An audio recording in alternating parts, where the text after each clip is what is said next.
की पालकमंत्र्यांना अशी टीका केली की एकाच कुटुंबातून 3-3 लोक तिकीट मागतायत आणि एका उमेदवाराचं तिकीट कटलं तर त्यांच्या चौकातल्या ऑफिसचे पवार साहेबांचे पोस्टर फाडले आणि त्यांच्यावर शाई टाकली। तर तो पोस्टर फाडणारा आणि शाई टाकणारा हा पालकमंत्र्याचाच कार्यकर्ता होता। त्याचे मी आज पुरावे सर्व प्रिंट मीडिया आणि इलेक्ट्रॉनिक मीडियाला दिले आहेत। आणि जो ज्याने शाई फेकली, ज्याने पोस्टर फाडले, तो पालकमंत्र्यांचा रस्त्याला कट होता।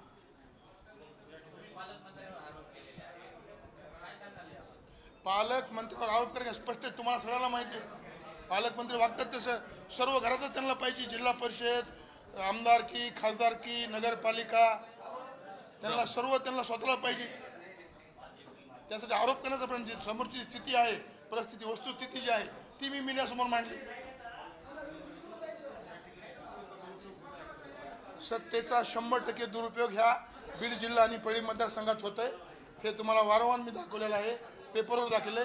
भ्रष्टाचार, पीक विमा न देणं, अनुदान खाणं, व्यापाऱ्याला त्रास देणं, या परळीतल्या लोकांवर खोटे गुन्हे दाखल करणं, हे अतिशय पालकमंत्री त्रास या मतदारसंघात वाढलेला आहे। त्यांनी स्वतः या एवढा विचार करून त्यांना स्वतः निवडणुकीतून माघार घ्यायला पाहिजे असं माझं म्हणणं आहे। पीक विम्याचा विषय असा आहे की पीक विमे देवस्थानच्या जागेवर भरले गेले, इनामी जमिनीवर भरले गेले, एकाची जमीन आणि दुसऱ्याच्या नावावर जमीन भरले गेले। या पीक विम्यामध्ये 337 कोटीचा घोटाळा या पालकमंत्र्यांनी बीड जिल्ह्यामध्ये केलेला आहे आणि ह्या सिद्ध झाले। नागपूरच्या खंडपीठात याचिका सुद्धा दाखल झालेली की पालकमंत्र्यांना पीक विम्यामध्ये 300-350 कोटीचा घोटाळा केला।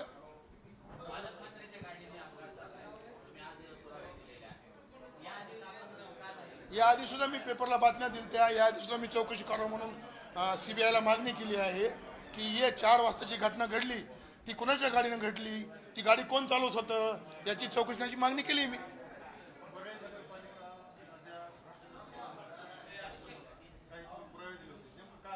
परळी नगरपालिकेमध्ये 450 कोटीचा भ्रष्टाचार झालाय। मी यावर पुरावे दिलेत, त्याचं पिटिशन मी केलंय मी।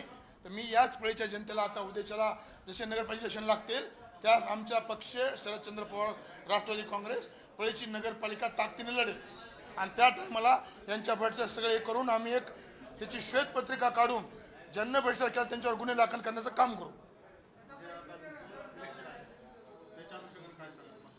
उद्या इलेक्शन आहे, आम्ही आमचं काम पक्षाचं करतोय। आम्ही बीटी गाठीवर भर दिलेला आहे, प्रत्येकाचे काम वेगळे आहेत, उमेदवार गावगाव जाऊन फिरतायत, मी स्वतः बीटी घेत आहे, सर्व मतदार चर्चा करीत आहेत, परळीमध्ये आम्ही करतोय।